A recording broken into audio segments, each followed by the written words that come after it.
One of the things that I think is so difficult for those of us who are grieving, we're really focused on the past and what we no longer have. We're worried about the future that was ripped away from us that we also no longer have.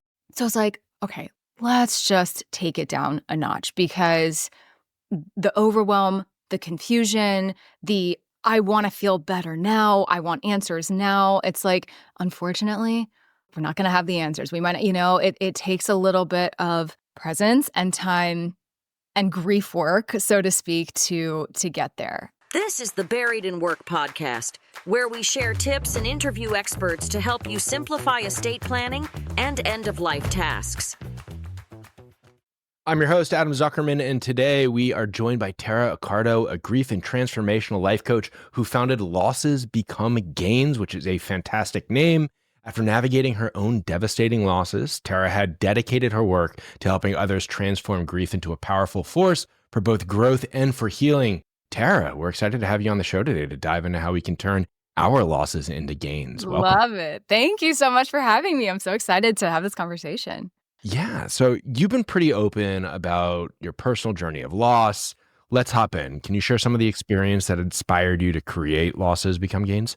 Absolutely. Yeah. I am an open book. So the very, very, very long story short is that I had suffered a couple losses in my life, not to belittle them, but, a grandmother when I was younger, a grandfather when I was a little bit younger, a cousin, unfortunately, in a tragic car accident. And not that any of those were not big and not meaningful. I was younger when they happened. And as close as I was, they certainly weren't as close as a parent, right? Someone in your really immediate circle. So I grieved those, of course, still kind of grieving those in some ways. But I really lived my life pretty blissfully, I guess I'll say grief-free, from something that was like so close and so devastating, up until 2019. And my mom had dealt with, some people might be familiar with GERD. It's kind of like acid reflux, essentially. Basically, that had continued to get worse over the years, kind of throughout her life. But really I would say maybe even just like a year or two before she actually died, it was starting to affect really the way that she ate and sort of like processed food. And I'll spare some of the details on that. But one day it sort of, where I really felt like it all kind of shifted was one day I was about to go out to dinner and my dad called and he was like, hey, so mom just came into the living room. She cannot breathe. So we're going to the ER. I just want to let you know. I was like, okay. And there had been a couple of instances where it wasn't really like breathing was the issue, but it was keeping food down, but noticeably so. And we were like, you should really get some help with this. She was a big Eastern medicine woman, was not big on going to the doctor, all that stuff, which I have thoughts and feelings about. I like to think I'm kind of like a nice mixture of both, but with some of the things she was dealing with, it's one of those coulda, woulda, shouldas that you just deal with. And that frustrated my dad and I because we were like, if only she had gone to the doctor earlier, whatever, but can't go back, right? So fast forward, it turned out that she had esophageal cancer, and it was very, very aggressive. They never staged it, and if they did stage it, she never actually told me what stage it was, which is very my mom. She was like, who cares? I literally had family members asking, or her mom and her sister, what stage is it? Because I think they were trying to gauge how serious it was, and she was like, forget about it. Doesn't matter. Let's be present. This is what I'm dealing with. I have to imagine it was stage 3 or 4 because, she was this 5 foot tall, very Taurus, go get him kind of woman. And she had a 10-inch tumor in her esophagus that was growing into her airway. Oh my gosh. That explained some of the breathing problems. Did she ever complain about pain or discomfort, or was it just, no, we thought it was like GERD and that's just the way it is? Yeah, honestly, I think there was certainly some discomfort, and there was probably, I almost don't know what was going through her mind now. You physically are having trouble keeping food down. That can't be a good thing. You know what I mean? That has to, and she just kind of just wanted to keep resolving it through holistic practices. And again, to each their own, like, that's all fine. But it is unfortunate because we were just like, what if you gotten a scan or what, you know what I Mhm. mean? Like, there is a place for science and those things to Mhm. come in and kind of help diagnose. So the long and short of it is it was caught too late. So she did go through treatment. She did chemo at first. She did some radiation. Eventually got to a point where, that tumor was not going to stop growing. They put a stent in to, I think, her airway. Yeah, it must have been the airway because that's ultimately what was really the dire issue now was it was getting so it Mhm. was, literally cut off her breathing at some point, the more it grew. So they did that. The morning that they were gonna put a second stent in a different place, they opted to do a tracheotomy instead because it was like that severe. And I remember thinking, and I almost can't even remember now the last time that I I literally heard my mom speak, but I never heard her speak after that. And so when we talk about grief and all of these things that, we are grieving, I always like wanted to shout from the rooftops, we are not just grieving, the person. And I talk a lot about anticipatory grief because I went through that with both of my parents. And that was one of the things that I had to we're grieving so many little losses and deaths, if you will. And that was one thing, was never hearing my mom's voice again. And so she had that trach. That was a horrific process. I don't know if you or anybody here listening has ever come in contact with someone who has had a tracheotomy. It is, I mean, maybe it's situational, but it is not for the faint of heart. The cleaning, the care, I mean, just the last several months of her life were just never what I could have imagined or wanted for her. It didn't like match her personality, if that makes sense. Like, not that a disease or a death or whatever ever like matches someone, but I'll get to my dad's in a minute, but his almost like made a little more sense to me, and Mhm. I'll explain what I mean by that. But anyway, just her quality of life was just completely ripped away from her. There was a period where eventually, she went into the hospital and essentially just never came out. And that was, the whole timeline is so blurry now, but that was probably the last 2 or 3 months of her life. Ultimately, she, was very with it until the last days, like mentally, like she never had any like cognitive issues, which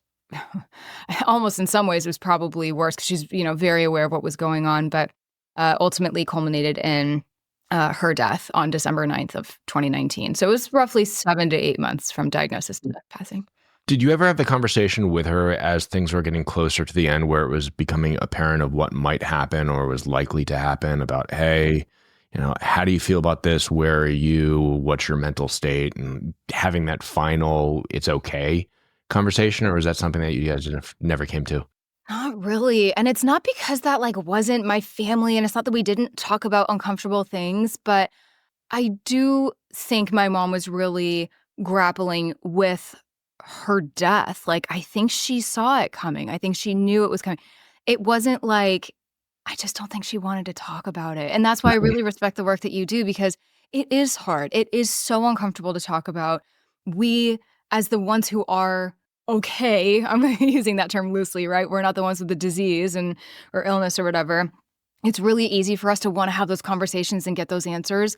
But I can only begin to imagine those on the other side who are dealing with their, life potentially coming to an end. Maybe that's just Mhm. not a conversation that you want to focus on the happier things. You just don't even want to let yourself go there. So maybe we had some of those conversations, but I never remember something like super official. And yeah, so not really. In fact, I think my dad was probably the least in denial of what was happening, but I know, mind you, I was probably, I think 28, 29 when this was all happening.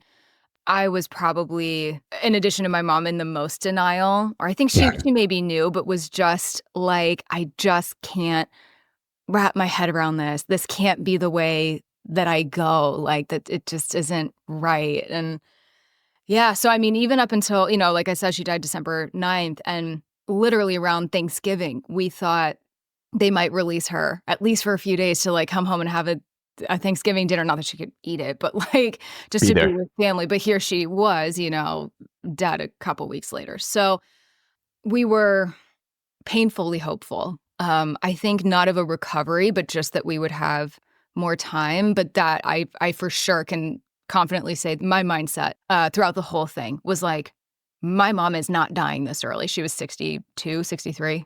There was no world in which I could imagine that she would die that soon, that young. Mhm. It just, and that's young to me still, you know? Yeah, it still is. Yeah. Um, yeah.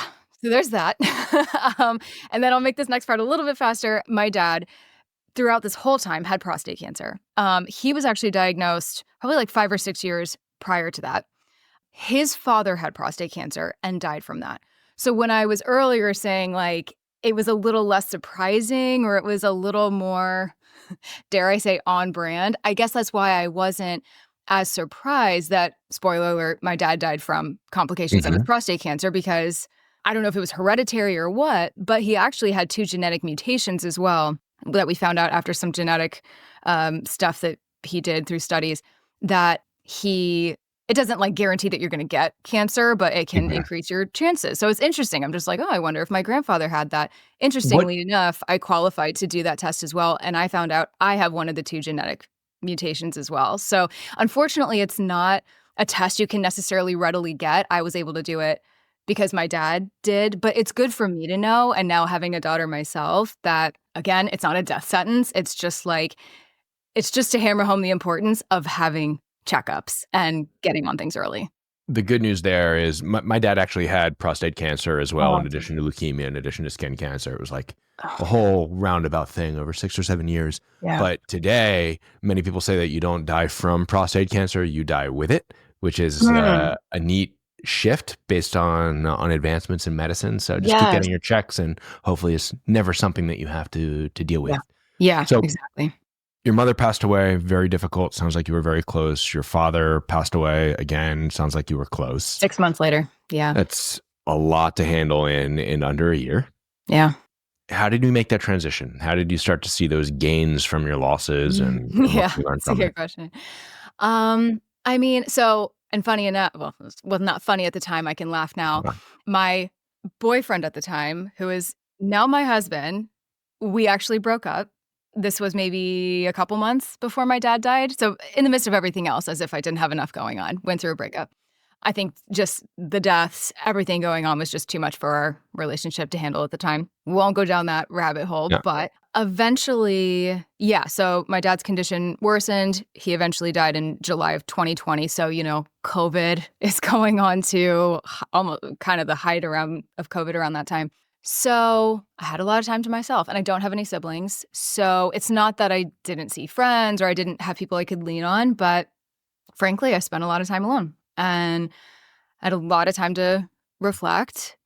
And this happened over the period of months. I mean, actually, probably a year and a half before I actually started Losses Become Gains, which I'll get to in a second. But we eventually reunited. Things just slowly started to shift, and I started to understand what it meant and what it was to live life without my parents, which, mind you, I'm still figuring it out. So Mhm. and I probably will the rest of my life. There's no end date to that. But that first like year and a half was pretty pivotal. And mind you, I had a 19-year-old dog throughout this whole time too. She died less than a year after my dad. So this was, and she's like the sister I never had, right? So this was like truly my immediate family just completely wiped out in So about a just year and to go with the count, we've got a mom, we've got dad, we've got relationship, we've got love dog of 19 years.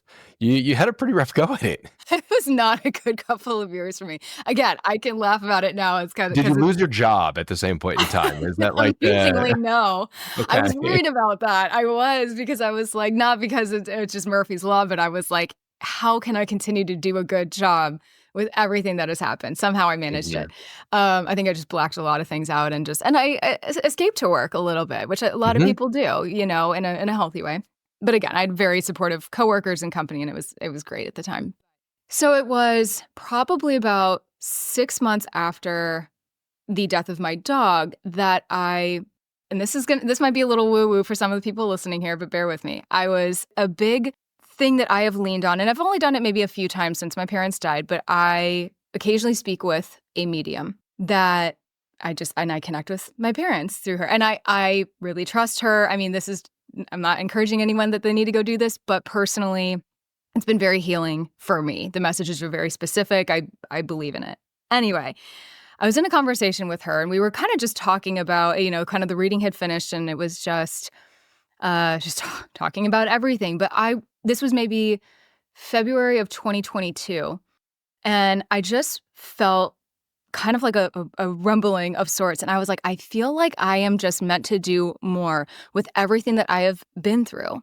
And not that I don't even think I was thinking like, oh, this is my purpose or anything. It was just like, I am feeling called to help people. There cannot be a reason that I went through all of this for nothing. Like there's something to be had here.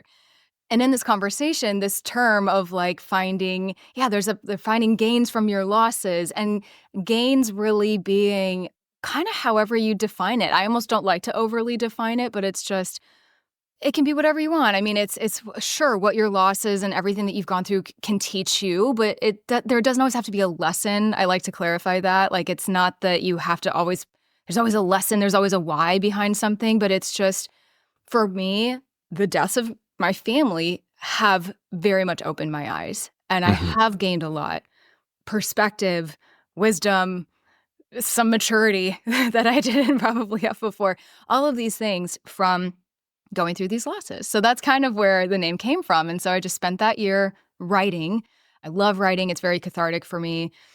Started with a blog, and I launched that in November of 2022. And it has taken off to become what it has. And then shortly thereafter, maybe literally a month or two into it, I was getting such a response that I was like, maybe I'm meant to help coach people through this. Maybe there's like even more I could dig into here. And that's really just been the growing of losses become gains. It's like, nope, I feel like there's more to do. There's more to do. So became a grief coach, launched my Life with Grief podcast, became the Transformational Life Coach, because with that, I was like, grief and life and loss are so intertwined. So the work that I do, of course, I grief coach, I life coach, but the way that I often coach it's an amalgamation of both in a way, because yes, we have that in our face grief that we sometimes just need to deal with, and we can't even think about like loss or, life after loss. There's some people I coach that are there. But then there are some people that are like, I have very much where I am right now. I have been through something profoundly devastating. It has kind of changed the trajectory of my life. I need to figure out how to do that and how to live with that. Please help me. Can you drill down on that just a little bit? So talk about the community itself, how people find you, what people get out of the engagement. Like, what are the tangible things that you guys are doing to help each other? Yeah. So, I mean, like I said, really it started with my blog, and I was getting a lot. And funny enough, I think even one of my most visited blogs it's like tapping into like higher frequency and vibrational levels as you're grieving, which I think is so interesting, because I feel like there is a spirituality aspect that people want or are trying to understand when they've lost somebody and they're grappling with this, like, I am still here in the physical world, but where are my loved ones? How can I sort of like elevate myself throughout all of this? So really it just started with getting feedback around the blog. And frankly, I've grown a lot of losses become gains just through like Facebook and Instagram, just good old social media, and just getting the word out and sharing writings and things. And now it's really very podcast focused. So that's a big piece of it. So yeah, I mean, frankly, people either find me through like word of mouth or online, one way or another. And then I do have a membership as well. And so that's really where the tangible piece comes in. So of course there's the one-on-one coaching, but the membership is really there to foster that community. And it's finding people that are walking the same path as you and being able to lean on other people who just get it and just make you feel a little bit more seen and heard and understood, because there's a crazy amount of people that I will talk to or come into my DMs and they're like, I have a good support system around me, or maybe they don't, but they're just like, they just never say the right thing. They just want me to move on. They want me to get over it. They want me to just be happy and less stress. And like, that's not easy for me. I can't force that. And I'm like, that's where I try and come in. And I'm like, I hear you. So let's do this together. So there's a community aspect. There's like tools and exercises and meditations and things that I put together. That's all in that membership. So it's very like there's a community component if you want it. And some people don't. Some people are Mhm. like, I can't talk to anybody about this right now. I just want to kind of do this on my own. But then there's, the tangible tools. There's a live coaching and Q&A call so we can kind of come together. So I try and just meet everyone wherever they're at in their journey. That's one of the reasons that we wanted to have you on the podcast is because your approach is very similar to how we take things at Buried in Work. So we have that lead with generosity mindset where we want to give people a lot of free content. And then if you need some help, we'll give you some products and services Yep. to facilitate. Now you've got free tools on your Mhm. website as well. And Yes. then you also have those, premium services as well that Yeah. really dive in. Can we talk about some of like the really tangible steps and tools and exercises? Like, let's walk somebody through it. So they're not familiar with you guys. Yeah. They call you up and they say, I spent some time on your website. I'm really not good with the web though. Help me understand like what's free. And then if I move to a customer that was actually going to work with you, like what are the things we'll do? So I Yeah. really want to understand that for people. Yeah, absolutely. So I think my free tools, great place to start. And I like those because it gives you an idea, a little bit of who I am as a coach. I mean, ultimately, the free tools on my website are like kind of like toolkits or worksheets or something like that. So it's either, I think one on there is like a practice in presence. So, one of the things that I think is so difficult for those of us who are grieving, we're really focused on the past and what we no longer have. We're worried about the future that was ripped away from us that we also no longer have. So it's like, okay, let's just take it down a notch because the overwhelm, the confusion, I want to feel better now. I want answers now. It's like, unfortunately, we're not going to have the answers. We might, it takes a little bit of presence and time and grief work, so to speak, to get there. So yeah, free tool is a great place to start. You just get like a little snippet of Mhm. who I am as a coach, and there's a tangible tool through that. So I think I have like 4 freebies on there right now. And then there's ultimately the 2 ways that you can work with me. And this is all on my website too. So the membership is for people who may be a little bit more open to the community aspect or just want something a little more like self-paced. Maybe they're just not ready for the one-on-one component, or that just feels like too much pressure, or they don't have the time, or if, financials are an issue, which I totally understand. And everything I do, I try and make as affordable as possible. And truthfully, and I don't know how you feel about this too, but I have had only probably a couple people in the time that I've started Losses Become Gains that have shamed me for charging for anything that I do. And I'm Yeah. like, listen, You got to pay the bills. You got to pay I the bills. do. I'm sorry. I have a family to support. I Yeah. make things as valuable as I possibly can without charging an arm and a leg. But yet we all have jobs, right? We all have to Mhm. exactly pay the bills. And the other thing too that, I'd like for people to keep in mind is like I invested in myself to become a grief coach. I invested in myself to become a life coach. Those are investments. And it's so that Yeah. I can better serve the people that I'm working with. So I'm not just someone else that's out there calling themselves a coach who is not qualified to call themselves a coach, because there's a lot of people out there that do that. So, you're paying for that too. But anyway, so the membership is just a really great sort of introductory way, or if you just need to be a little bit more hands off because you just got a lot going on or whatever, super easy way to kind of just get that little extra boost of like grief support Mhm. and help on a monthly basis, but in a way that just really works for you. And you could do it on your terms.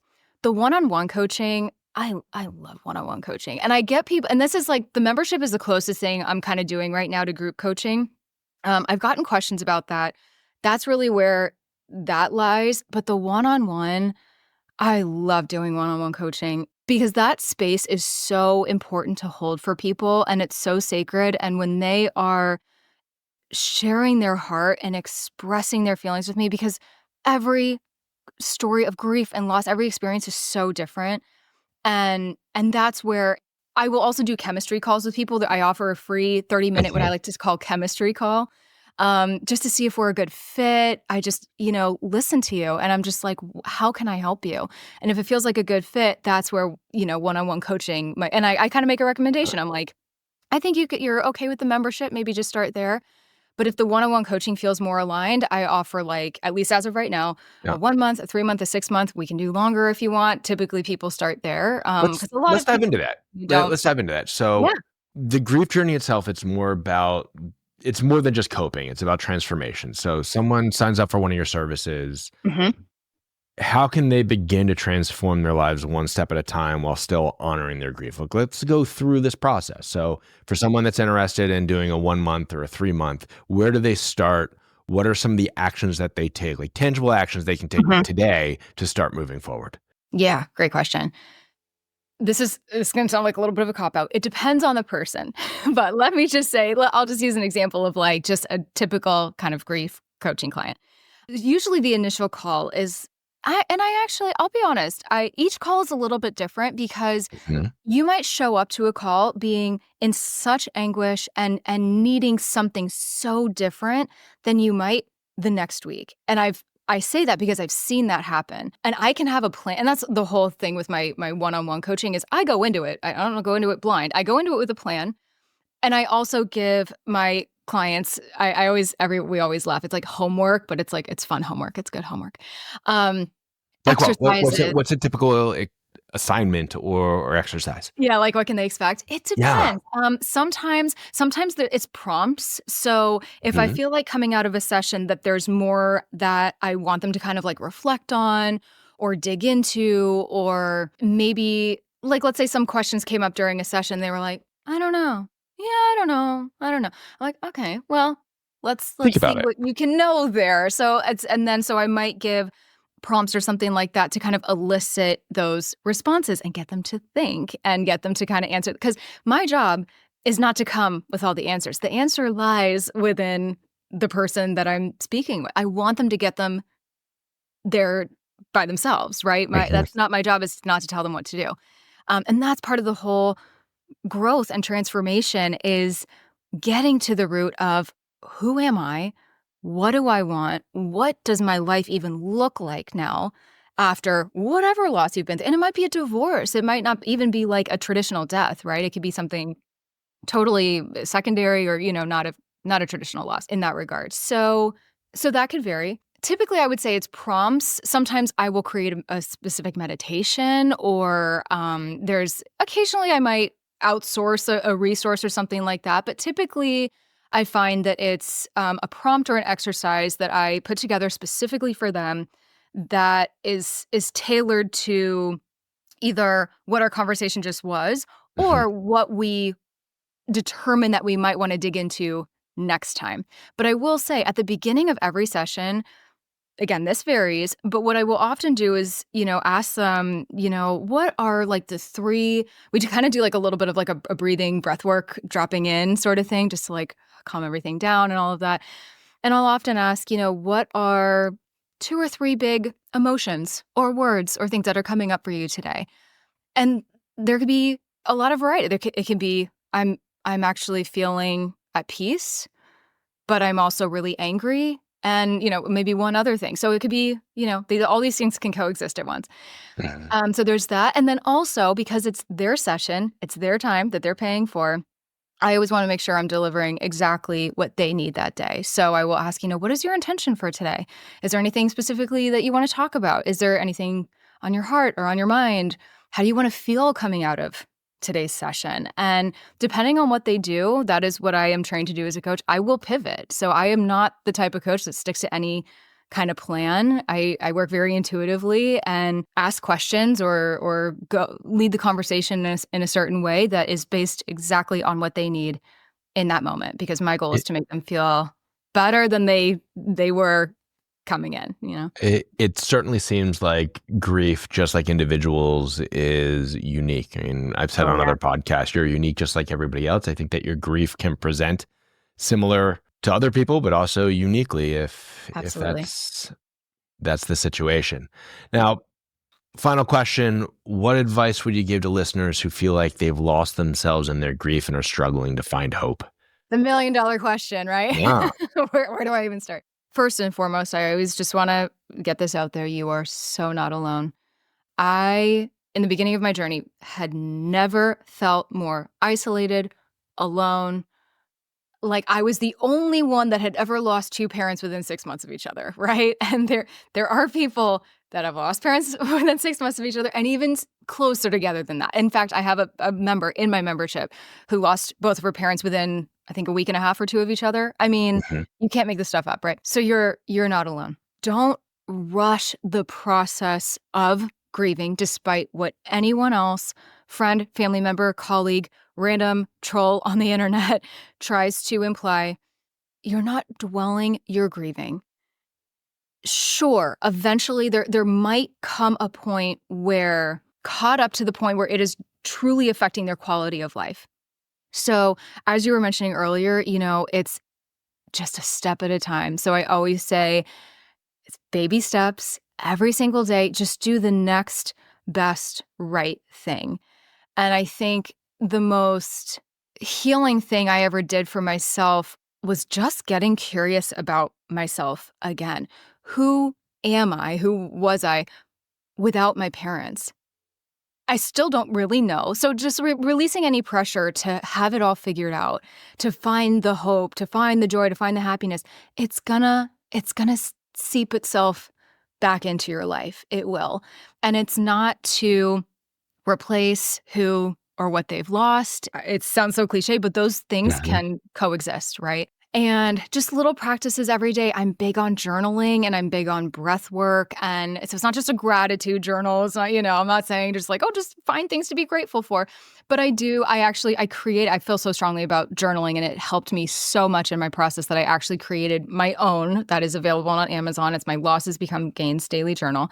And it's like a 5-minute practice. It's super easy, but I tailored it specifically to people that are grieving and who are trying to navigate life with grief, and hence my podcast name, and trying to just figure it out. And so it's just, again, getting curious, not rushing it, knowing that this loss, whatever it is, can and will continue to make itself known. So and there's no timelines on any of this, no matter what anyone else says, just stay in your lane, honor your loved ones, honor yourself in the process, make sure you're taking care of yourself. My biggest things: sleep, hydration, breathing, all three of which are very difficult to remember or do, even as you're grieving. I'm very aware of that, I know.